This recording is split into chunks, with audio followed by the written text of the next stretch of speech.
Hey everyone, this is Chris. I wanted to make a video where I kind of talk more about my instruments.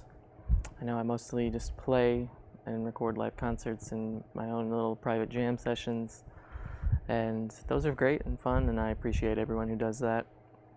But I wanted to kind of talk a little bit more, answer some of my most frequently asked questions, and sort of offer a bit more dialogue and talky videos like I enjoy when people do. I've never really talked into the camera. I've had a YouTube channel for 16 years, and this is the first time that I'm really sitting in front of a camera and just talking to it. So this is a first for me. I appreciate any encouragement or support I can get because I feel very awkward. I hope that it's enjoyable to listen to. So, I think the first question that I can definitely say I get asked the most is pretty easy to answer. And there's different categories of answers that I can sort of give, and that is one of information versus one of emotion. This is facts and feelings. So I'm really good at answering questions that just have an informative answer, just some facts, some information. So the number one question I get is probably, what are these instruments? What are their names? Where are they from? And that's really easy to answer, so I'm going to go ahead and start there just to sort of get the discussion rolling and just get myself used to talking into a camera because, like I said, I feel pretty awkward. But I'm going to power through, and hopefully I can start doing this more often. I'm just feeling a little bit more inspired to share more of myself and to be more engaged with, the community of people that are interested in these musics and these instruments, and trying to get more people involved and interested in this subject, which has captivated me for years and years, decades. So I'll just kind of go here and name these instruments and say where they're from. On the far side over here, we have the shamisen, which is from Japan. This is a banjo. It's from here, USA. This instrument is from Turkey. It's called saz or bağlama. And there's some discussion online about, which nation or culture or country owns these instruments, or where you should say that they're from. And this is where, conflict usually comes in. This instrument is played by both Turkish and Kurdish peoples. I am saying that this instrument is from Turkey, but really it's an ancient instrument that predates most of the nations that exist today. So you can trace back this instrument's evolution, development, diffusion from its point of origin, really to the most ancient and prehistoric sites, such as Sumeria, Acadia, Elamite, the Indus Valley, the Nile, pre-dynastic Egypt. Very old ancient cultures with not a lot of written history or evidence, but we do see in the archaeological record hints of this kind of instrument in sculptures and tile mosaics and all kinds of other things that are, preserved throughout history. So, very long answer. Short answer is Turkish saz, but it is also played by Kurdish people all around, Kurdistan, which is Syria, parts of Iraq and Iran, and so it's an instrument that's shared between cultures. But this style and this particular instrument itself is from Turkey, where it's called bağlama or saz. And I play it in the style that is mostly Turkish also. So Kurdish music is separate tradition. They sometimes use the same instruments, but I'm saying that my instrument is from Turkey, and just know that that is a bit of an arbitration. Same way that you could say that, this instrument here, the sitar, is from India, but it's also played in Pakistan, Bangladesh, Nepal. To some extent, you could say it's even played in Afghanistan, but it's mostly from India, just like the saz is mostly from Turkey. The instrument next to it here is from Iran. It's called tar. There's another version of the tar that exists in Azerbaijan. It has the same shape with the two hollow round chambers and the long neck and the microtonal frets. Theirs has extra strings in Azerbaijan, but they're both called tar. This instrument is called oud, or oud in Arabic. This particular one is from Egypt, but it is found all throughout the Middle East, mostly associated with Arabic music, but again, it is played in Armenia and Greece and Iran, all the way to Morocco, Sudan, Turkey. All of these cultures have an oud tradition. I'm mostly playing in the Arabic styles, specifically Arabic music from Egypt, and also Syria, Lebanon, Iraq. I do also play some Turkish music on the oud, but mostly Arabic. The instrument next to it is called pipa. It is from China. This instrument comes from the oud. You can tell they both have the same pear shape, but it's been developed over so much time that they're no longer similar as they used to be. This is a sitar. It is from India, and that is my guitar. So those are my instruments. Again, shamisen, Japan; banjo, USA; saz, Turkey; tar, Iran; oud, Egypt; pipa, China; sitar, India; and this is my guitar. Another question I get asked a lot is, when did I get these instruments, or what order did I learn them in? I think I've mostly actually ordered them in chronological timeline here. So this is my first guitar that I ever got when I was 14. So it was my first instrument.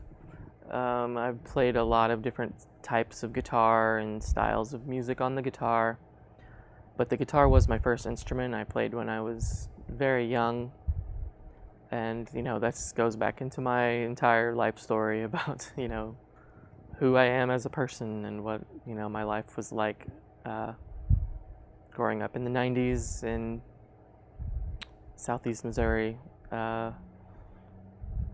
Very much a foundational instrument to me was the guitar, and it sort of led to all these other instruments, which are kind of relatives, varieties, and distant family, almost cousins of the guitar.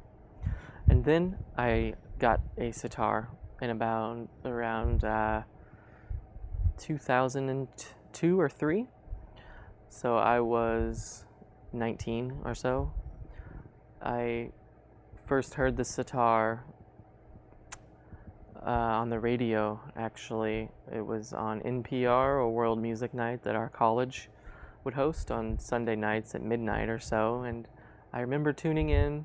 I was driving around one night, and I was in a jazz fusion trio at the time, playing guitar, and had been interested in sort of more exploratory, improvisational, complex style of music, sort of fusion music and boundary pushing music anyway. And I already had an ear for different, more exploratory styles of music. So when I first heard the sitar, I was able to follow along and pick up on the patterns and the nuances and the way that the musicians were improvising together. I was able to follow along with this, and it sort of spoke to me in a very deep way, and was sort of a culmination of two different aspects of myself that had yet to come together, which was sort of a love and an intrinsic interest in humanity and culture and anthropology, archaeology in general, and that of music, of being a musician. So I hadn't really combined these two worlds, and then I heard the sitar and realized that these are two aspects of myself that actually can meet with this instrument. So I got a sitar. This was, like I said, in 2003, so at the very baby stages of the internet. eBay was just, coming out and being popular, and so I actually ordered a sitar from eBay, which was a mistake, looking back. I later got another instrument after I had sort of learned the basics on my own, just practicing along and playing along with videos that were on YouTube, which had just come out in 2004. And so it opened up the world of looking up people playing the sitar, and so I ordered another instrument from Rain City Music in Seattle around 2005 or 6, so not very much longer than I had first gotten this eBay sitar that was really badly made. But I'm glad that I started there and got myself a proper instrument. And then I got this instrument next to it, the Chinese pipa. So I got it around the same time as the oud. So this is around 2013 or 14.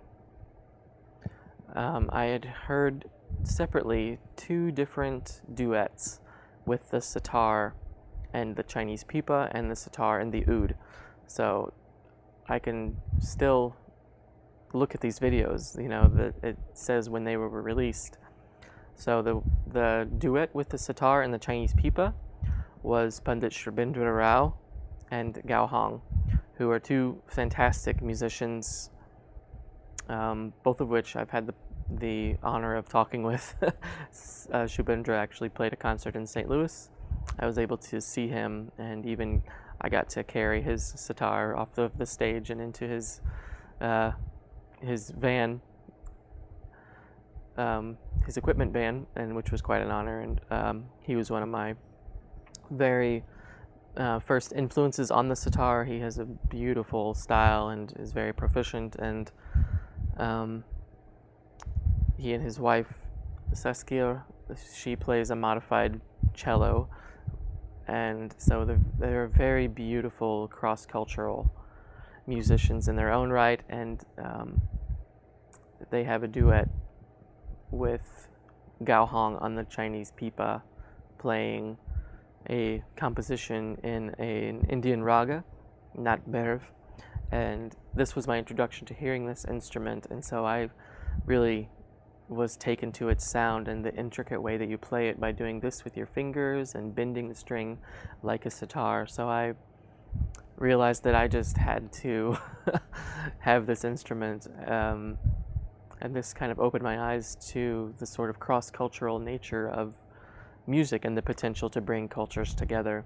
And this was around the same time that I heard a duet with oud player Simon Shaheen. He played with Vishwa Mohan Bhatt on his Veena, and so I had really got this fire just stoked inside me for cross-cultural music and collaboration among different musical traditions coming together. So these were very formative and foundational recordings for me to hear and they really inspired me to branch out beyond just the sitar. So then I, branched out even more from there and got this instrument, the tar. And I didn't actually hear the tar until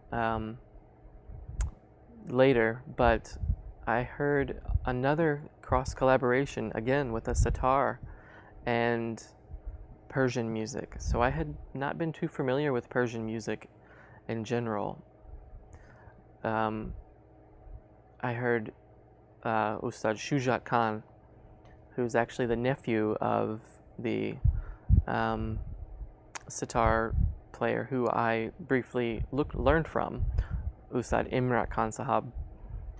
His brother Ustad Vilayat Khan Sahab has a son, Shujat Khan, who played with Ustad Kaihan Kalhor, who's a very famous and fantastic Iranian musician who plays the kamanche, which is a bowed spike fiddle, but he played with a sitar, and I was really taken by the sound of the Persian kamanche, and it sort of inspired me to learn more about Persian music and discovered that they had a system of music that was kind of similar to sitar music in that it uses a lot of improvisation on historical modes and themes that are passed down through an oral tradition.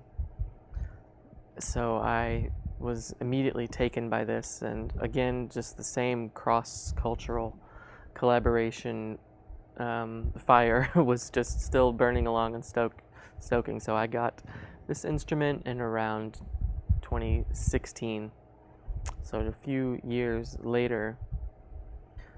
And then I was, I've just been learning and teaching myself how to play all these instruments, and I had gotten a performance opportunity to play with the Folk Alliance in Kansas City. They have a big conference of musicians and folk instrumentalists, and I was meeting with a friend, Serdar, who lives in Kansas City, and he gave me an instrument like this. His balama. His was short neck that he gave to me, and so I learned on the short neck saz, which has a different playing technique and style and different songs associated with it. But this can be tuned in the same way, and I was immediately taken by its sound and the level of virtuosity and variation amongst regional playing styles that existed that I could find to listen to online.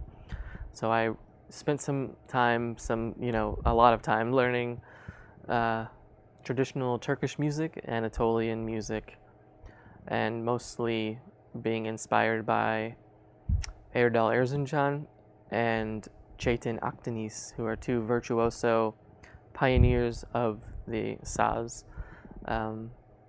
and really aspiring to that sort of style where you're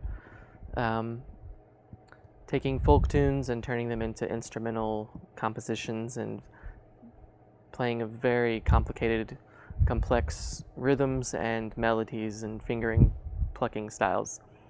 And so then after that, it was around 2020, actually, COVID times, when I got a banjo. So of course the banjo is an instrument that was very familiar to me already. This goes back to my childhood again. My grandfather and I would listen to old bluegrass records. This was, in the early days of CDs first coming out, and he got a CD player, and we would listen to banjo music, and we would just laugh at the sound and how fast they could play it, and it was, these memories are very close to my heart. So the banjo is one of the first instruments that I can remember hearing as a child, and so I had always just thought that it was too hard to play, and I'm not entirely convinced that that's not true, but I'm learning to pick it up. It's been 3 years now, and really my main inspiration for learning to play all these instruments in general is Mr. Bela Fleck, who collaborated. He's a world-renowned, probably the world's most famous, and I would argue maybe even best banjo player. He collaborated with Vishwa Mohan Bhatt, who is an Indian musician who plays the veena, and that was actually the first time that I had heard Indian music being played with a Western instrument. So their album Tabula Rasa was very much foundational in my inspiration to become this type of musician who plays these instruments. And I really, I'd always wanted to play the banjo, but I'd never gotten around to it. And COVID happened, the pandemic happened, and I had all this, free time, it seems, just sitting around the house. So I ordered a banjo and decided to sort of teach myself the basics. And, it's been going well. I can't play nearly as fast enough as, the people that I listen to, but I'm getting there. And then after that, this was just in 2022 that I got this instrument from Japan, the shamisen. So I had actually heard Japanese music at the same time that I had heard Tabula Rasa. This was back in the day whenever I would browse our local CD shop. This is in Cape Girardeau, where I lived at the time. This was around 2004, 5 maybe, around the time that I had gotten my sitar.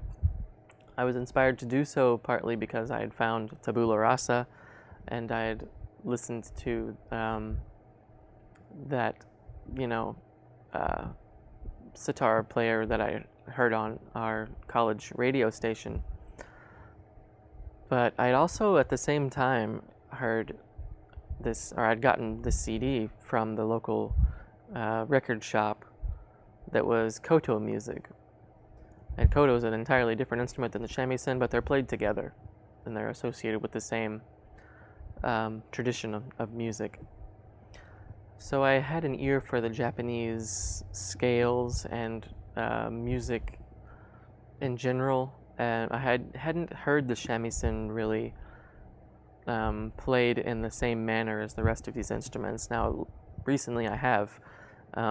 There's been more recordings put out and that have been made since then that I've heard shamisen players who are playing in a style of music that sort of fits with the same category that all these other instruments play in.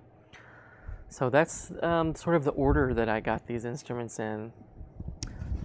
Another frequently asked question that I get a lot is, how did you learn to play these instruments? So this is usually happening after someone's came to one of my concerts, seen me play, heard me play, and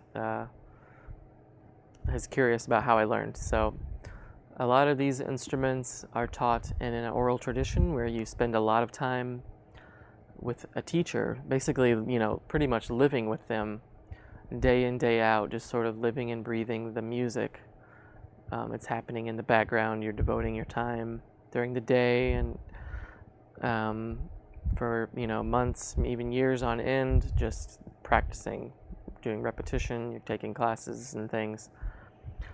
I never did that, so I am a self-taught musician. I learned all these instruments myself just by teaching myself, playing along with recordings of music that I like, recordings that I think are important and canonical and exemplary, and that are played by master musicians that are either, have the honorific title of Ostad or Pandit in their, recording name. And so anything that I could hear, I would play along with and sort of teach myself and sort of memorize. A lot of it is improvised, so there's some leeway. You get some artistic freedom to develop your own style, but your improvisation is based on established traditions and frameworks. It's not just free improvisation. You have to learn the grammar and structure and tendencies of the musical style that you're stepping into in order to properly present the music and be respectful to that tradition and recognizable as, being part of this long heritage. So that's usually done by way of a teacher, but that options hasn't always, it hasn't been available to me in my life. Just, it's just the way that my life has unfolded, and I've found ways to teach myself. So there's communities of people online that I've gotten to know over the years, online forums, groups of people that meet, on the internet and talk about things and make videos. And so there's just a very active community of members that you can learn about online. And I'm happy to share all of those with anyone who would like to know them. But I learned by getting an instrument, having the determination and the resolve within myself inside me to get over the beginning phase and, work through the frustrations of knowing nothing and starting the process from zero over the years, and just practicing and getting better little bit by little bit, and listening very intently and obsessively to the music, sort of internalizing it, becoming absolutely immersed in it so that you really know what it sounds like and the sort of aesthetic values that are associated with different instruments, and also just sort of following your heart and seeing like what styles and what music, what emotion and what feelings are conveyed through the music that you, or that I, are really drawn to. And so the things that, really stick out to me are very subtle styles, very tiny little nuanced, poetic, little intricate details of things. This is what drew me to music in the first place. So, growing up, I was into the jam band scene. Phish was my favorite band, and back then, I would read reports and very long, writings of people going and describing improvisational jams that, Phish would have. This is one of the most interesting things that I could read, was just like going through a very long jam and saying little sections, and how things develop, the way that they intricately and, telepathically talk to each other, the way little accidents and tiny little changes happen. And you just sort of have to develop an ear for that, having an interest in following along with music as it happens, and sort of, going along with the journey. So this is an aspect of music that has carried me through learning all of these traditions. So this is how I learned. I pay very close attention to the recordings. I watch a lot of videos on YouTube of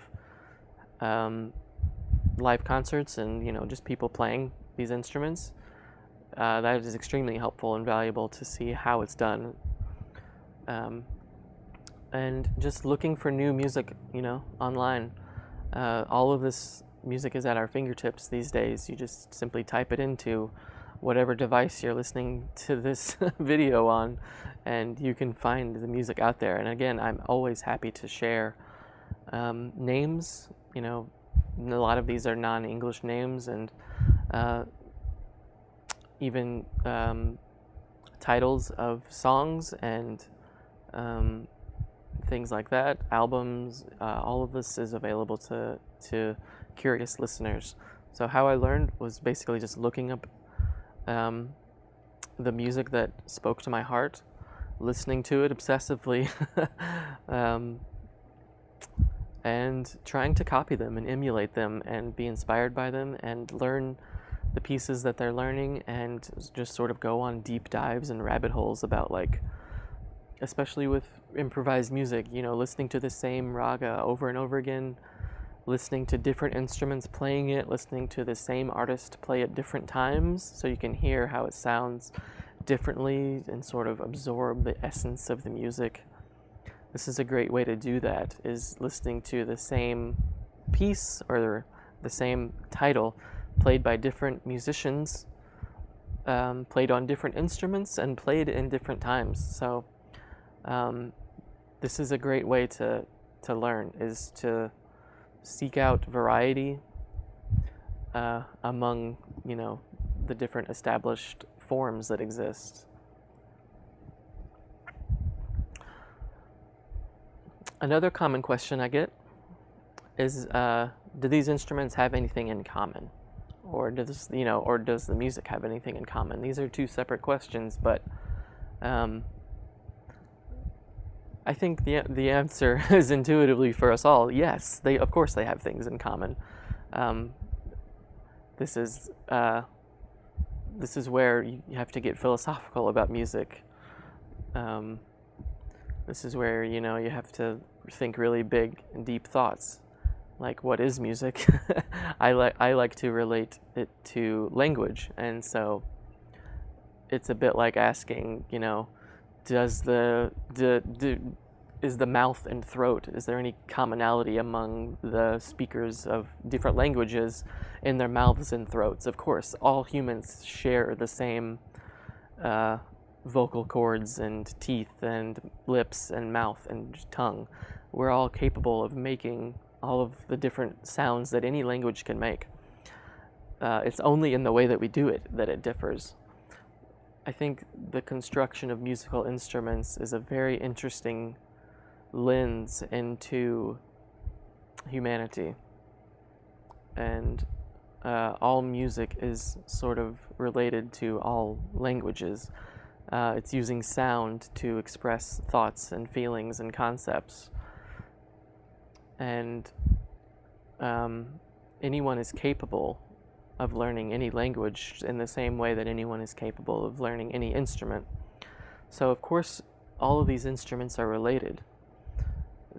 Even more specifically, this is a family of instruments called lutes. So a lute is something that you basically do this with. You're making the sound here, the body of the instrument, and then there's a neck, and you're manipulating the sound, the length of the string, with this hand. This isn't all of the lutes. There are hundreds of different varieties and styles and variations of the lute. They're found all over the world. They mostly exist in Asia and Europe. They do exist everywhere, though, of course. North Africa and even South America, Southeast Asia, everywhere has a lute. They originated, I believe, in the Middle East and were spread out from there as humanity and civilization and trade networks developed over the thousands of years of human history that have existed. So you can kind of trace the path of instruments that exist very far away from the Middle East all the way back. So the shamisen here is, it's on Japan, which is like the end of the the land of Asia, pretty much. And it came from an instrument that is, the ancestor of the Turkish saz. It came from Okinawa, the sanshin, which came from China, the sanxian, these are all the same name. They mean 3 strings. And the sanxian, is a Central Asian lute, which came into China during the Silk Road trading days. You can still see instruments similar to it in Central Asia that use snake skin or goat skin or other kinds of animal skin as a resonator. And the tar does that as well. So these instruments definitely share a clear path of evolution, all coming out of the Middle East. Even the banjo. So the banjo is a descendant of an African instrument, somewhat related to the akanting or the ngoni, these West African lutes. They're played very similarly to the clawhammer style of banjo, using the thumb to pick the top open drone string. And that instrument likely came to Africa through the Middle East. One of the varieties of lutes that was originally developed. So all of these instruments come from the same origin. The Chinese pipa developed from the oud, and the oud is one of the oldest instruments. If you trace back the history, and you could go, live in ancient Sumerian times or something, there would be an instrument likely that is a combination of the oud and saz. So a sort of bowl, oval shape with a neck and multiple courses of strings. They've since diverged and developed and been, specified to certain regional styles and preferences, but they all originate there. Sitar is actually a medieval Persian instrument that made its way into India, and it is a combination of veena, which was an ancient Vedic instrument of India, which could be indigenous to the Indus Valley. It could have also came from the original Middle Eastern lute. Maybe they developed separately. This is an interesting question that I'm not sure we'll ever have an answer, but we do know that the Indus Valley and the Middle East, Mesopotamia, Sumeria, were in contact. They definitely traded and could have exchanged musical instruments or just introduced these musical instruments to each other and spread them from there. And even the guitar, it comes from the lute, which comes from the oud. So putting frets on it happened in, medieval Renaissance times in Europe. So yeah, these instruments are all related. They're all in the same family of lute, and you do this with all of them pretty much. A lot of the specific things that these have in common is the drone string and the capability to produce microtones and a focus on playing one note at a time. Sort of, the guitar is the exception to that. It is a very harmonic instrument, so it's going to be playing chords more than one note at a time, and the rest of the instruments are going to be more modal or melodic, so only playing one note at a time and playing that note in relationship to an open drone string or an open tonic note. So that's one thing that they all have in common. Apart from that, another thing that you could say that they all have in common is they have a tradition of being played solo and instrumental. So a lot of these instruments also are used in a folk setting where you're going to be singing and playing with other musicians, and the instrument would just be a background or accompaniment to singing. So this is an old tradition of bard, is a word we have. Minstrel is another word. Every culture has this in their past, of a singer who plays a lute and tells stories and keeps the culture and tradition alive of a place. There's also an association of these instruments with being played in a more artistic setting and played solo and instrumental. So this is what drew me to them, really. And this is a huge sort of topic for me, because I've always been, I don't know if jealous is the right word, but I've always wanted to be a singer-songwriter, and I've always been envious of people who write songs that I love and that seem to be like channeling some sort of higher genius to compose these lyrics and this melody and this rhyming scheme and this, formulaic piece of music that has words that are meaningful and that go together in a beautiful way and sort of pull your heartstrings in a different way. I love this kind of music. I have so much, such a huge collection of favorite songs. Everything from Alanis Morissette to Bright Eyes. I'm definitely a millennial. I embrace this aspect of myself. I grew up, I think actually Jagged Little Pill by Alanis Morissette was the first tape that I owned, cassette tape that I owned. I love songs, I've always wanted to play songs and write songs, but it's just not something that I've been able to do. So maybe someday. I love playing other people's songs. I can't write my own for some reason. But I have a deep respect and love in my heart for songs. But this is another direction that I've gone in. So all these instruments I play them in an instrumental solo way. So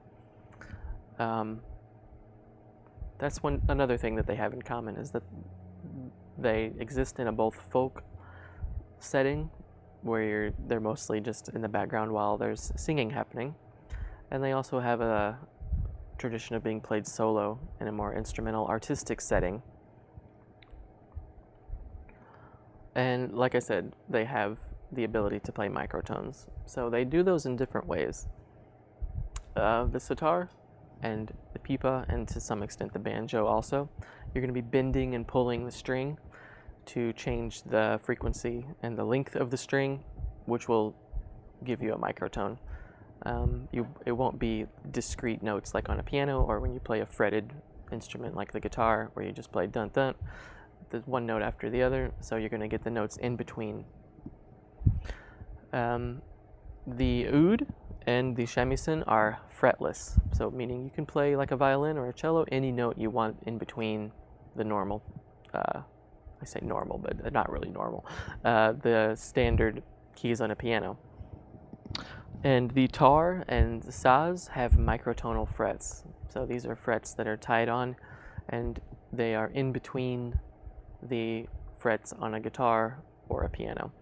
So they're placed in such a way that you can just fret the note and that will be your microtone.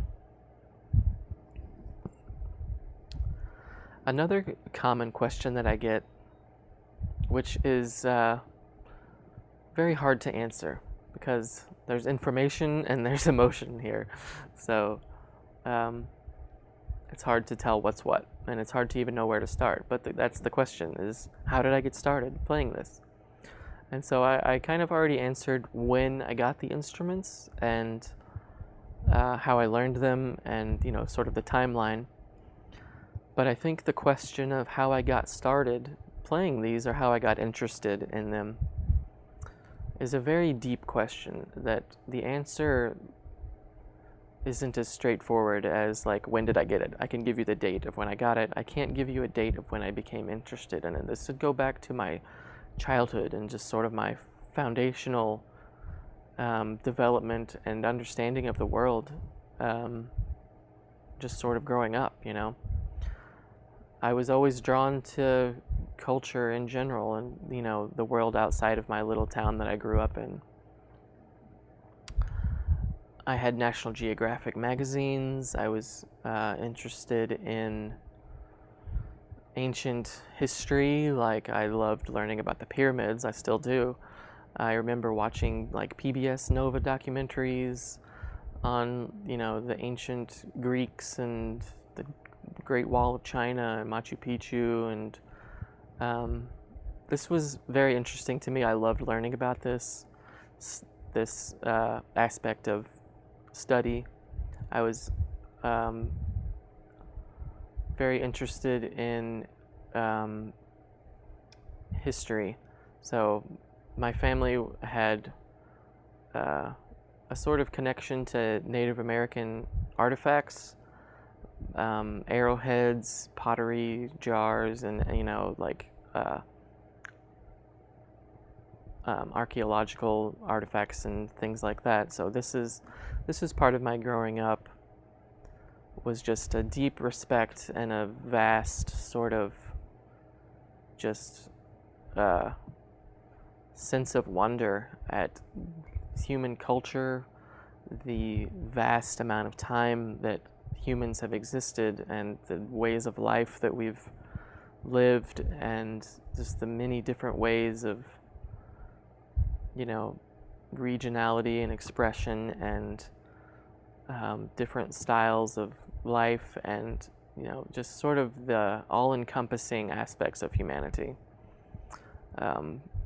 This is just sort of the museum effect, on the mind, just sort of the overwhelming weight of humanity, and how we're all connected, and how we all share this ancestry of prehistoric times, and even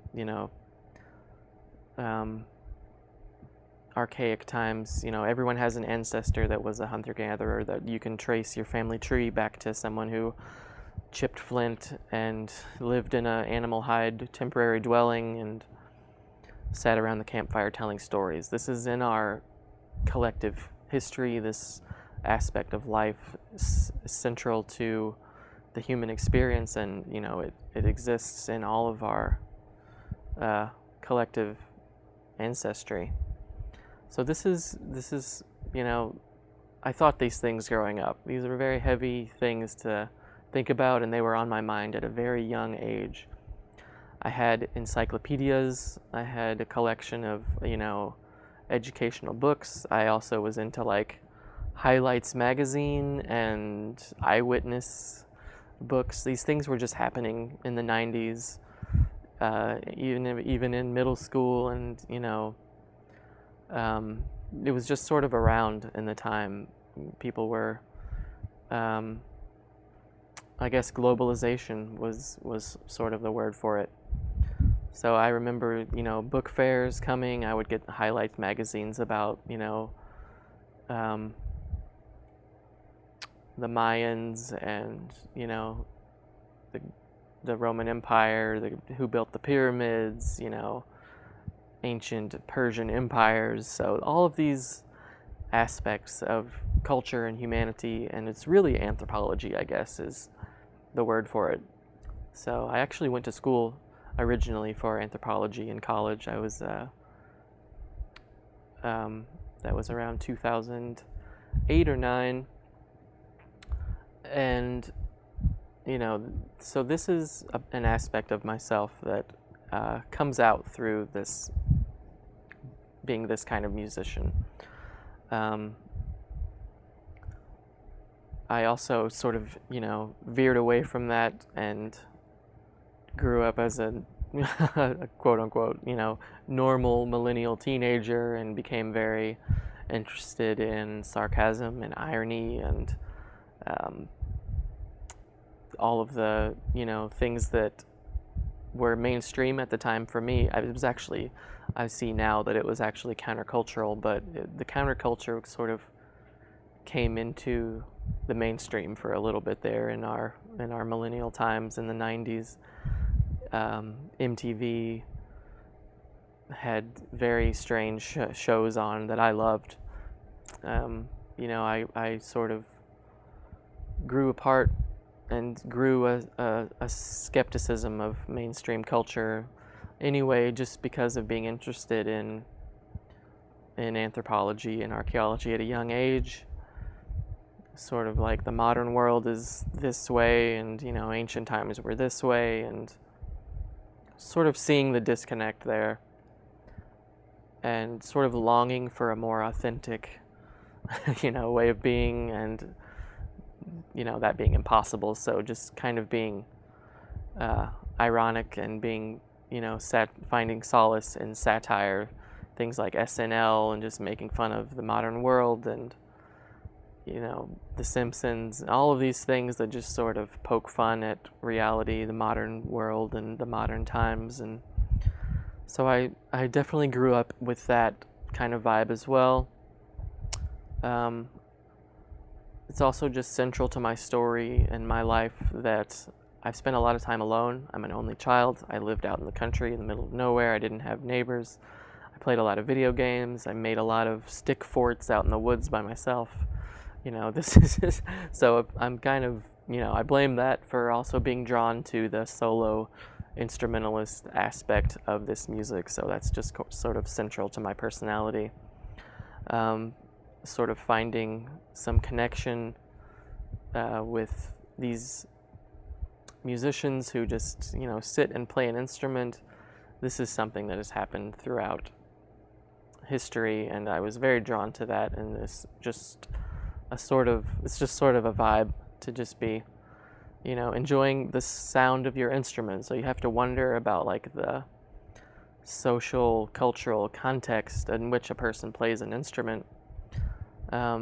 People just sort of gather around because they like the sound of it, but also a person can just sit and play it and enjoy the sound of it themselves. And so this is the sort of mindset that is playing in the background while I'm playing an instrument. And so I sort of combined this world of being interested in anthropology and archaeology at a young age, being interested in connecting and learning about the outside world far, away from where I was located in, out in the middle of nowhere in the Missouri Boot Heel in the 90s and 2000s. I felt a deep longing and connection with culture and the vastness and beauty of it all. Really, it all comes down to beauty. And it was just very serendipitous that I was able to, that my life just unfolded the way it did, because I would have never guessed that I would be this type of musician. I played guitar, I had grown up and, guitar players were sort of idolized, Jimi Hendrix, Stevie Ray Vaughan. These are like the coolest people, everybody loves these people. So it was like very like much of a pull to be that kind of person, and not to be cool, but just to spread positivity and inspiration and your own personal expression and get your feelings out through music. And other people can feel that too when you do that, and how impactful and powerful that is.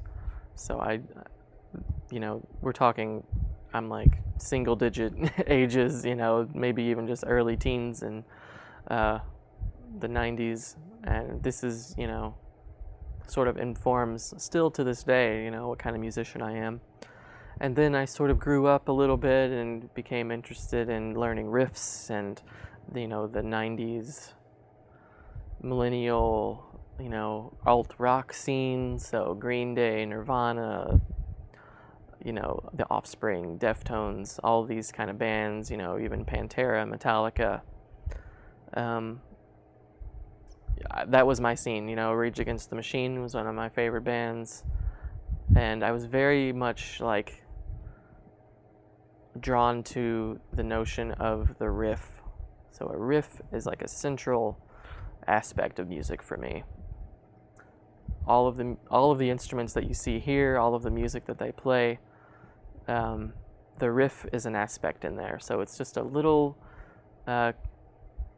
motif, a little something like a technique something that you repeat, something that, for me, it's something that catches your ear and gets stuck in your head as you can hear it. This thing stands out from the rest of the piece. This is like the riff or whatever. So riffs are definitely a part of it, and I was in a rock band. We played grungy, teenage rock. I had a lime green, I think they called it actually slime green, Jackson guitar that had a whammy bar and, all the little knobs and effects. And so, I played that type of music, and I loved the aspect of hearing a song for the first time, hearing this cool riff, and then going and looking it up online, looking up the guitar tabs on how to play it. So that's basically how I learned how to play these instruments. It's the same exact thing. So first hearing it, catching your ear, being able to follow along with listening, and then looking up how to play it and playing it over and over again and practicing along with it. A lot of these songs don't have guitar tabs for them, obviously. So the learning has to happen by ear, which this is just sort of a skill that I've developed over the years of being a musician. So I'm able to hear it and know what notes are being played, basically, and sort of listening to it and practicing along without my instrument even in my hand, just sort of, seeing it in my mind, where my fingers should go on the instrument or what notes should be played. So my guitar playing evolved from that into, like I said, the more jam band scene. So I think this is a pretty common transition that millennials have made from jam bands and the sort of nu metal alt rock scene into the hippies scene. It's not really hippie, but Phish, String Cheese Incident, The Slip. These are some of my favorite bands. Umphrey's McGee. Trying to remember some of the other names that really were some of my favorite bands. Mo, Jacob Fred Jazz Odyssey. Who else? I'm trying to think of some really good names. Umphrey's McGee. I don't know if I said them or not, but Phish was my absolute favorite band. So once I heard Phish, that was all I really cared about. I gotten involved in the early days of the internet. So this is around 2000 or so. Nugs.net was a place where you could share your tape recordings of live concerts. So I had and I would burn CDs of these recordings. So I would download them, put the date on the CD, and I could tell just by the date eventually, I would have the set list printed out, and I could just tell you the set list based on the date. And I could, I began to be able to hear the difference in the band's playing style from like 1994 versus 1997. And, I just became obsessed with Phish, basically. Anyone who's obsessed with Phish, they'll be able to, know what I'm talking about. And, there's a whole world inside there. So, the Phish really inspired me to learn about composition, improvisation, and just kind of silliness and fun in music in general. They're a very positive band. They are very weird too, which I love too. So basically just weirdness and positivity. That's my vibe. But then, that scene sort of died out. Phish, it didn't really align with my life in the way that being a millennial and being a teenager when MTV was happening and because Phish sort of declined in the early 2000s when I would have been very much like dropping everything and following them on tour. So, but these were the infamous hiatus and 2.0 years. I did actually follow them for a while in the early 2000s, but they just weren't the same. Weren't the same band that I listened to and became obsessed with in the 90s. They're still, were my favorite band at the time, but I was very much disappointed with the shows that I saw, even though they were great shows in their own right and were historical documentation of a time that this very powerful band was going through some struggles. But yeah, the early 2000s were a sad time to be a Phish fan, so I sort of evolved out of that, and it worked out because that's around the same time that I first heard Bela Fleck. Bela Fleck and the Flecktones were sort of a gateway from Phish into this type of music. So Bela Fleck and the Flecktones, amazing band, definitely one of my favorite bands of all time. And then hearing Bela Fleck banjo duet with Vishwa Mohan Bhatt playing on that inspired me to get a sitar. And yeah, that's sort of the history of it. And so I sort of dropped my jam band ways and got thoroughly obsessed with Indian music, even more obsessed than Phish, because the world was so much huger, and there was just so much more available online, and the internet was getting bigger and more things were getting put onto it. So I was able to do deeper dives and go farther down the rabbit hole and converse and discuss with more like-minded people. And I just, there was a period of about 10 years in between 2003 and 2013 that I exclusively listened to Indian music and the sitar specifically. So all these other instruments were later added after that. I sort of discovered that all these instruments were various manifestations of the same thing that the sitar was doing, which was like this pinnacle of artistic achievement and technical prowess, being a vehicle to transcendent way of thinking and meditation, and just beauty, just absolute beauty, and all of the different ways in which music can sound and follow that same spirit of just being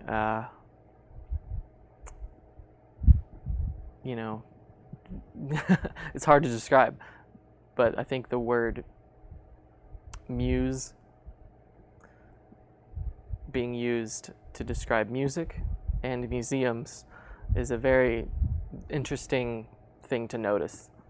So a museum is this vast collection of human artifacts, and also sometimes museums host new contemporary works, and how these two things are connected. And you can just sort of spend your time in a museum walking around being just amazed at the vast variety and expanse of time that humans have been expressing themselves and all the ways that they do that. And you can also listen to music and get that same feeling. And the word muse, meaning to ponder, to daydream, even to meditate, to be lost in thought. This is a very interesting application of this word to describe music. So this is the common thread that can be carried through them all, is the actual definition of the word music, meaning related to musing, which means to deeply contemplate. or to sort of, daydream and wander, to muse over something, and also a museum being that same thing, but with more tangible, material forms of expression. So then, after I had learned sitar and gotten comfortable with that style of music, of, being modal, being very focused on very subtle nuance, developing technique, and being very precise and pure in your playing. Really only playing one note at a time, but putting a lot of intention and energy into each note you play, and mixing composition and improvisation as well is an important facet of it. I sort of saw how all of these different instruments that I heard are all doing that. So the development, my own personal journey and process of becoming this instrumentalist that plays all of these different instruments also kind of coincides with the development of the internet and how much information is available on there, and what sort of recordings and artists and music I could find on the internet. So after, around 2010, smartphones, social media, just the vast amount of, exponential growth that the internet has seen. Also, like, you can do the same exponential growth with the amount of music that I play and the amount of instruments that I have. So it's very much a product of the internet, and you can sort of see how the passage of time from the 90s to now can be visualized here. So that's a sort of one way to answer, maybe a long way to answer how I got started. So guitars, rock and roll, basically, alt rock songs that I love, singer-songwriters, being very much trying to mix emotional expression and your feelings, and having really deep feelings and thoughts and, ideas about life and the world and, just existence in general. These are the things that I, like to have in my lyrics and songs that I listen to, and songs that really touch me. Then being interested in, sarcasm, irony, and all of that sort of millennial stuff, sort of obscure and marginalia. I remember things like Liquid Television and these very strange shows that used to be on TV. Really stoked my interest and really fired me up to be like, yes, this is the counterculture that I want to be in.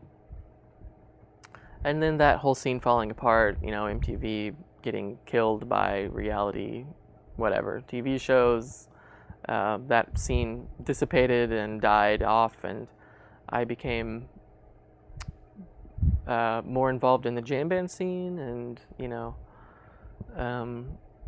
sort of that exploratory music. And then I heard the sitar and saw that they were doing the same thing, and then I heard other instruments related to the sitar that were all doing the same thing. And so, yeah, that's it in a nutshell.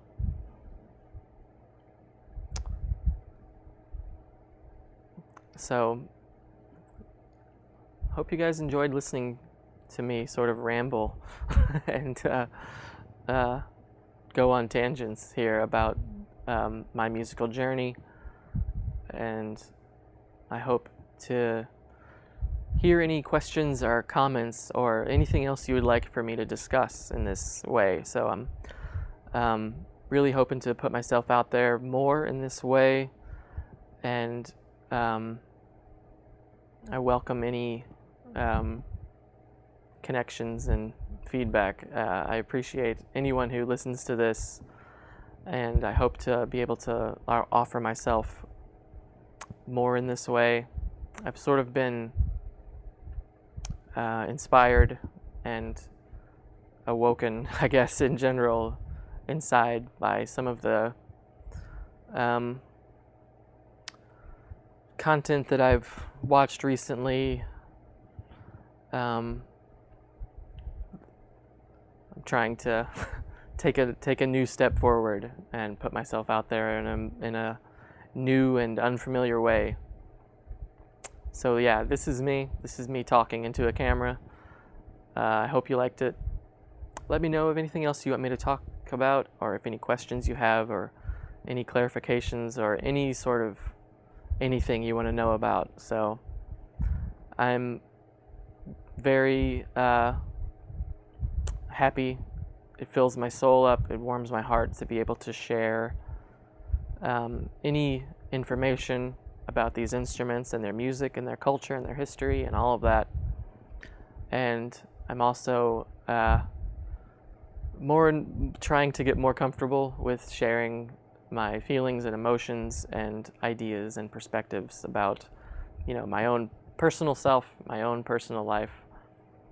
So, thank you. I'll see you again soon.